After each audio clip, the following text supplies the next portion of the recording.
Bienvenue sur Africa 24 pour cette nouvelle édition de l'Africa Tonight. Voici les titres.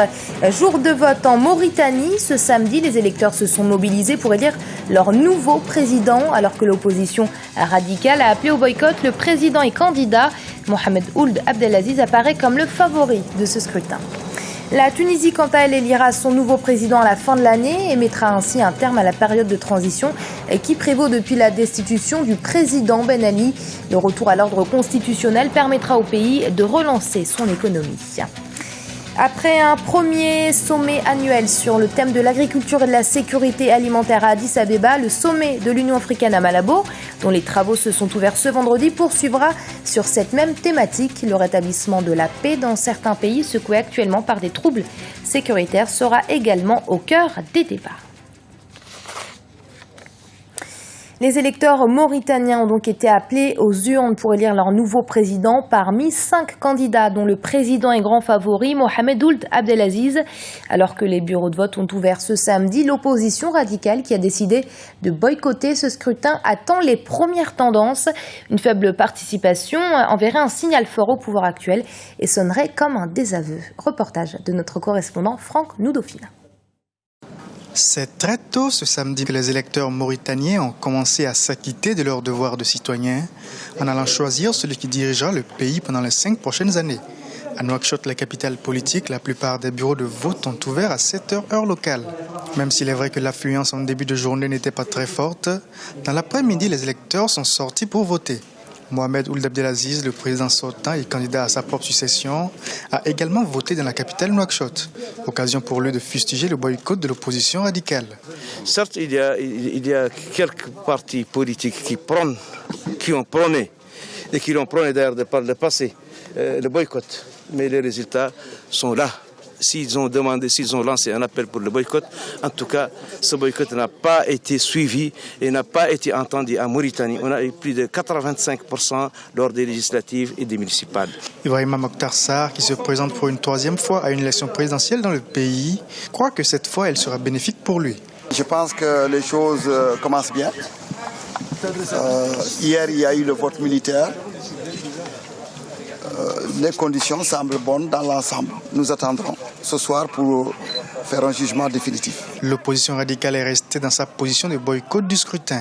Mais seules les statistiques du taux de participation pourront renseigner sur la portée exacte de ce boycott. Le boycott vient de lui-même. On n'a pas besoin d'être crié sur les toits par ceux qui y sont opposés.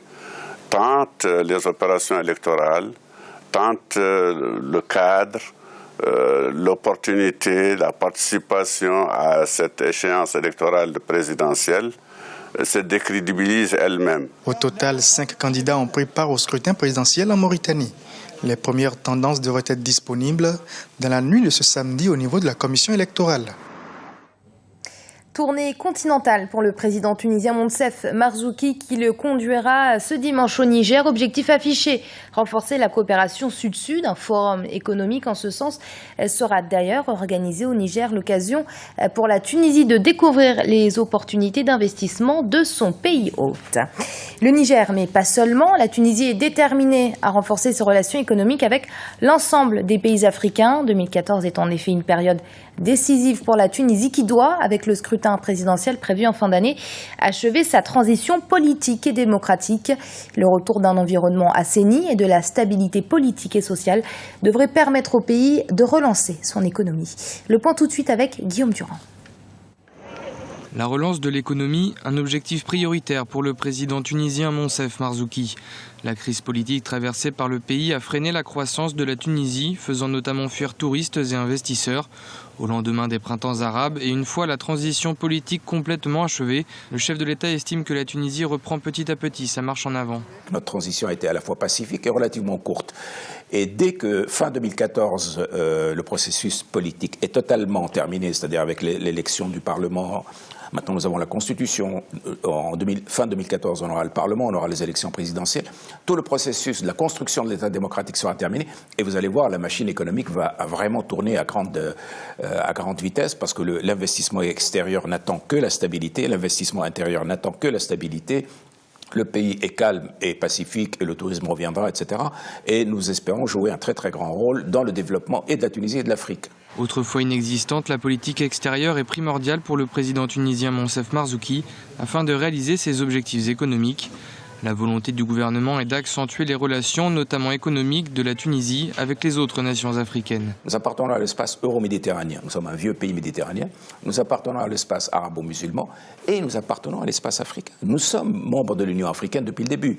Or, de ces trois espaces, nous avons négligé notre espace africain comme s'il n'était pas important, alors qu'il est fondamental. L'idée que justement la Tunisie appartient à ces espaces différents, qu'il faut développer ces relations, parce que ceci va nous apporter non seulement de l'enrichissement économique, mais de l'enrichissement humain, de l'enrichissement culturel, de l'enrichissement spirituel, cette dimension n'existait pas. Et aujourd'hui, nous mettons les bouchées doubles pour rattraper. L'élection présidentielle prévue en fin d'année doit venir achever la transition politique de la Tunisie et rendre au pays sa stabilité politique et sociale, un ingrédient indispensable pour mener à bien les politiques économiques destinées notamment à lutter contre le chômage et la cherté de la vie et à précipiter le retour des investisseurs et des touristes. Et dans le reste de l'actualité, la Haute Cour de justice de Londres a jugé que Shell pouvait être poursuivi pour ne pas avoir protégé de façon adéquate ses oléoducs contre le sabotage. Un premier jugement avant le procès de mai 2015 dans l'affaire des fuites désastreuses de pétrole dans le delta du Niger il y a 6 ans. Shell a toujours reconnu sa responsabilité dans ces fuites, mais estime que la majorité du pétrole qui a été répandu proviendrait de sabotage dont elle n'est pas responsable. Ce premier jugement a donc été accueilli avec beaucoup de satisfaction par les avocats de plusieurs milliers de pêcheurs qui attendent des dédommagements. Ouverture des travaux du 23e sommet de l'Union africaine qui se tiendra à Malabo, en Guinée équatoriale, les 26 et 27 juin. Le thème retenu pour cette édition, agriculture et sécurité alimentaire. La même thématique abordée lors du précédent sommet d'Addis Abeba. Les crises sécuritaires, notamment en Centrafrique ou encore au Sud-Soudan, seront également au cœur des pourparlers. Reportage de notre envoyé spécial Nicolas Kukel, commentaire Ibra Khadindiaï. L'agriculture et la paix, enjeu du sommet de Malabo. Les réunions préparatoires en vue du 23e sommet de l'Union africaine se sont ouvertes vendredi avec la 28e session ordinaire des représentants permanents, à savoir les ambassadeurs accrédités auprès de l'institution continentale. Les travaux portent sur l'adoption des questions à l'ordre du jour du sommet des chefs d'État et de gouvernement qui aura lieu jeudi 26 et vendredi 27 juin. Ce samedi, les ambassadeurs sont longuement revenus sur les questions d'agriculture. Thème principal du sommet et des solutions ont été avancées pour que le continent puisse atteindre l'autosuffisance alimentaire. Nous aimerions voir les chefs d'État s'assurer que les ressources destinées à transformer le secteur de l'agriculture soient rendues disponibles. Je suis persuadée qu'ils vont insister sur ce point et qu'ils vont continuer à travailler pour que les gens mangent à leur faim. Nous ne voulons pas voir les populations du continent mourir de faim. Une maison sans nourriture est une maison vide et l'aide de la communauté internationale est importante sur ce point.